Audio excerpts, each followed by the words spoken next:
Kwentuhan tayo ulit. Charos. Kwentuhan tayo habang nagbe-breakfast. O, diba? Ano ba breakfast niyo dyan sa umaga? O, lahat naman tayo nagbe-breakfast sa umaga. Ang kulit ko. Ayan yung breakfast ko, pero syempre, kunyari lang yan. Kasi tayo mga Pilipino, mas gusto natin yung sinangag at saka itlog. And then, hindi pala bagoong, sorry, tuyo. Kaya kahit ano, basta sa pang-umaga na Filipino food. Pero nandito ka man sa ibang bansa, kaya magtyaga ka ng ganyang pagkain, day. Ang importante, healthy. Charos. O siya, sige, magkwentuhan tayo. Ano bang gusto nyong pagkukwentuhan natin? At kailangan ko magdaldal dito dahil syempre hindi tayo pwedeng manguha ng music kasi baka mag-copyright tayo. Kailangan natin ingatan ng ating channel. Charos. Ayan. Kwento ko na lang sa inyo. Lalabas kami. O ano ba yan? Hindi na gumagalaw. Ay siya. Ayan, lalabas kami at mamili na naman sa Pure Gold. Ay, Pure Gold, sorry. Prisma pala. Magkakulay kasi ang Prisma at saka Pure Gold. Ang hirap ng walang trabaho, nakakainip lalo kapag dito ka nakatira kasi unang-una wala kang kapitbahay. Meron kang kapitbahay, hindi mo naman matawag. Hindi mo nga kilala kahit yung kapitbahay dyan. Tapos ang lalayo. O, diba? Malayo sila. Kaya siguro kapag may namatay sa isang bahay, kung walang kamag-anak siguro na kukontak or hindi malaman na namatay na kasi sobrang lalayo talaga ng mga kapitbahay nyo. Ayun, hindi katulad sa sa Pilipinas na papasok ka na lang sa sa pintuan mo, nandyan pa din sa kabilang pintuan. Charos. Kung ano naman pinagsasabi ni Inday. Ayan, Day, sa hindi nakakaalam, hindi ako nagdadrive. Minsan lang ako nagdadrive kapag may snow. Kapag kailangan, lalo pag nagpa-service ng car. Kasi, Day, ang daan nila dito parang parang lahat puti. Hindi ko malaman kung saan ba yung linya. Pero naglalagay naman sila ng mga orange na palatandaan para hindi ka lumagpas. Pero syempre, lalo pag tatanga-tanga kang driver, karamihan sa mga babae tatanga-tanga pang nagdadrive. Kaya minsan hindi mo alam kung lumagpas ka na ba.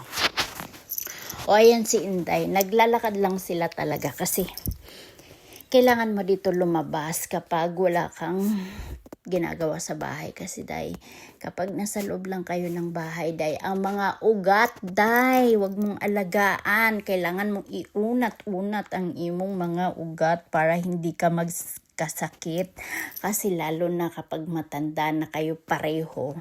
So kailangan lagi kang mag-exercise. Wag mong hayaan nakatanga ka lang sa bahay, ganon. Sa totoo lang gusto ko na talaga magtrabaho. Pero ang hirap makahanap ng trabaho dito dahil hindi mo malaman kung saan ka magtatrabaho, saan ka mag-a-apply. So, yun na nga. Dahil wala pa tayong trabaho, dito muna tayo sa YouTube magtrabaho. Ayan, kahit ano na sasabihin dito sa voice over dahil talaga wala man akong topic. Saka na ako magta-topic kapag meron akong naisip. Ganon. So, comment nyo na lang dyan kung anong gusto nyo pag-usapan natin. At magbardagulan tayo sa comment section. Bardagulan talaga. Saka na ako lalagay ng magandang topic kapag magkaroon ako ng lakas ng loob. Lakas ng loob talaga. Sa lagay nito, hindi pa malakas loob ko. Kung ano naman pinagsasabi ko dito sa voice over ko. May masabi lang. Ganon. So yun na nga, hindi nyo naman tinatanong, kayang lakarin niya ni Inday mula dun sa tindahan, papunta dyan. Pero syempre, tinamad lang siya kasi nga may snow. Pero maganda din talaga maglalakad kahit may snow. Hindi mo din ramdam minsan yung lamig kapag sobrang malayo na yung nilalakad mo. Kasi syempre, kahit papano, pagpawisan ka lalo na kapag makapal yung suot mo. So ayun na nga, dito sanayan lang kasi kapag taglamig, medyo nasanay na din ang mga tao. Parang mas hinahanap na nga nila ang snow kapag walang snow. Nung nakaraang December, 1st of December talaga wala pang snow. Ito na lang ng Pasko and New Year nagka-snow. So late na siya. So nung walang snow, namimiss namin ang snow day kasi nasasanay kami na may snow at saka maganda kasi tignan kapag snow. O di ba, ang ganda ng view. Charos! Kayo na nga kaya mag-voice over dito at ako na lang makikinig. Gaganda ng mga bahay nila dahil di ba?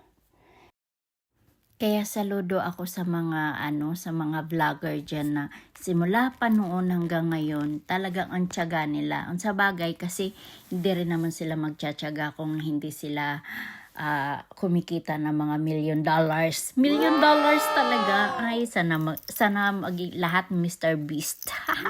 Galing mo ni Mr. Beast, no? Sana ako naman yung magiging babae na Mrs. Hindi pala Mrs.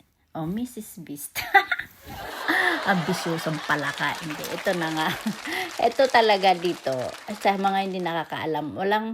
Kapag hindi ka bibili ng plastic, wala kang plastic, bibit-bitin mo yung mga pinamimili mo at ikaw din magbabag. Walang bagger dito. Hindi katulad dyan sa Pilipinas. Lahat pasosyal pa nga sa Pilipinas. No? Kakaiba nga eh. Pero dito talaga lahat ikaw. Kaya cashier lang ang cashier lang yung mag-a-assist sa'yo pero walang magbabag. Ganon!